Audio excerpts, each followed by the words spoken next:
प्रधानमंत्री पीक विमा योजनेमध्ये नांदेडमध्ये सेतू सुविधा केंद्र चालकांनी बोगस पीक विमा भरल्याचं उघड झालंय। गेल्या वर्षामध्ये तब्बल 4453 शेतकऱ्यांच्या नावावर शासकीय जमिनीवर पीक विमा भरण्यात आलेला होता। कृषी विभागाच्या तपासणीमध्ये पीक विम्याचे पैसे उकळण्यासाठी 40 सेतू सुविधा केंद्र चालकांनी हा प्रकार केल्याचं उघड झालंय। या प्रकरणी कृषी विभागाच्या तक्रारीवरून 40 सुविधा केंद्र चालकांविरोधात नांदेडच्या ग्रामीण पोलीस ठाण्यामध्ये फसवणुकीचा गुन्हा दाखल झालाय।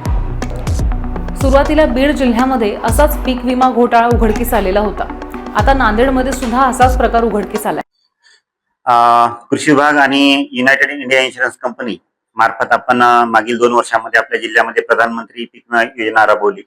तर मागच्या खरीप 2024 हंगामामध्ये आपल्या जिल्ह्यामध्ये साधारणतः 4300 बोगस पीक विमा अर्ज दाखल करण्यात आले होते आणि यामध्ये आम्ही अधिकची चौकशी केली। पीक विमा कंपनी सुद्धा चौकशी केली आणि शासनाच्या जमिनी किंवा ट्रस्टच्या जमिनी किंवा इतर शेतकऱ्यांच्या जमिनी, मग हे शेतकरी कोणतं नांदेड किंवा उत्तर प्रदेश, बीड अशा इतर जिल्ह्यातील शेतकऱ्यांची नावा दाखवून त्यांच्या जमिनीवर आणि इतर शासकीय जमिनीवर बोगस पद्धतीनं पीक विमा भरण्यात आला आणि यामध्ये साधारणतः 40 कृषी सेवा सीएससी केंद्र चालकाकडून अनेक प्रकारचे अर्ज जास्त प्रमाणामध्ये अर्ज दाखल करण्यात आले। तर असे 40 जे आहेत सीएससी केंद्र चालक यांच्या विरोधात आपण जिल्हास्तरीय पीक विमा समितीच्या मार्गदर्शनाखाली आणि आपल्या जिल्ह्याचे जिल्हाधिकारी राहुल कर्डिले साहेब यांच्या मार्गदर्शनाखाली आपण आपल्या नांदेड ग्रामीण पोलीस स्टेशन येथे कालच गुन्हा दाखल करण्यात आलेला आहे, जेणेकरून अशा प्रकारच्या घटना